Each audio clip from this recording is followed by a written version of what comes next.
और अली के खिलाफ रंगदारी मांगने के मामले में एफआईआर दर्ज कराई है। इसके अलावा कुछ और गुर्गों पर भी मामला दर्ज कराया गया है। आगे बढ़ेंगे, खबर आपको बताते हैं। अतीक का दरअसल एक घर केसरिया गांव में भी है और अतीक और अशरफ की मौत के बाद से यहां सन्नाटा पसरा हुआ है। हम आपको दिखाते हैं इसी गांव से ग्राउंड रिपोर्ट हमारे सहयोगी लोमस झा की।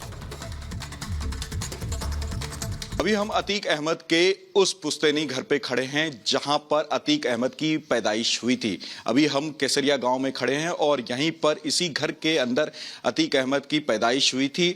जब पिता को ये लगा कि परिवार काफी बड़ा हो रहा है तो उसके बाद पिता ने नया घर लिया जो कि चकिया स्थित है। आपने उस घर की भी तस्वीर देखी थी जो कि पुश्तैनी घर था, जिसको योगी सरकार के बुलडोजर ने ढा दिया था। अतीक अहमद जैसे जैसे बड़ा माफिया बना, उसके बाद जब योगी सरकार का चाबुक चला तो कहीं ना कहीं उस घर को पूरी तरीके से ढा गया। लेकिन अभी हम उस घर में मौजूद हैं जहां पर अतीक अहमद की पैदाइश हुई थी। आपको यह भी जानकारी दे दें कि जैसे ही अतीक अहमद की हत्या हुई, जैसे ही अशरफ की हत्या हुई, इस पूरे गांव में सन्नाटा छा गया। इस गांव में अतीक अहमद और अशरफ को लेकर के कोई भी बात करने को तैयार नहीं है। लेकिन फिर मैं आपको एक जानकारी दूं कि अभी हम उसी घर पे मौजूद हैं जहां पे अतीक अहमद और अशरफ की पैदाइश हुई थी। हालांकि अतीक अहमद से जुड़ी हुई बातों को लेकर के कोई भी गांव वाला बोलने को तैयार नहीं है। लेकिन अब लोगों को समझ में आ गया कि अतीक अहमद और अशरफ कितना बड़ा माफिया था, कितना बड़ा डॉन था, लोगों को परेशान करता था, लोगों की हत्या करता था।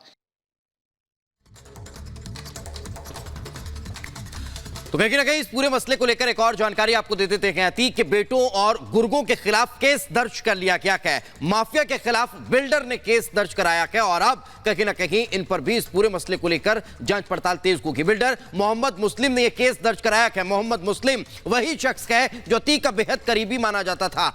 उमर अली समेत 6 लोगों के खिलाफ यह केस दर्ज हुआ है और अब इस पूरे मसले को लेकर जांच पड़ताल आगे बढ़ती नजर आएगी। खुलदाबाद थाने में यह मुकदमा मोहम्मद मुस्लिम ने दर्ज कराया कि अतीक के बेटों पर रंगदारी मांगने का आरोप भी मोहम्मद मुस्लिम के द्वारा लगाया गया है और यही कारण है कि अब एफआईआर मोहम्मद मुस्लिम दर्ज करा चुका है। हिरासत में बिल्डर मोहम्मद मुस्लिम है और अब उसने अतीक के करीबी बिल्डर होने के बाद भी उसके बेटों पर केस दर्ज करवा दिया गया, एफआईआर दर्ज कराई गई और कहना यह है कि इनके द्वारा रंगदारी उससे वसूली जाती थी। कुछ दिन पहले इस तरह की खबर भी निकलकर सामने आई थी कि 80 लाख रुपए जो है वो मोहम्मद मुस्लिम ने शाइस्ता परवीन को दिए हैं। बताया यह जाता था कि चुनाव लड़ने के नाम पर पैसे दिए, लेकिन इस बात की भी चर्चा हो रही थी कि उमेश पाल हत्याकांड में शामिल शूटर्स को भागने के लिए 80 लाख रुपए दिए थे।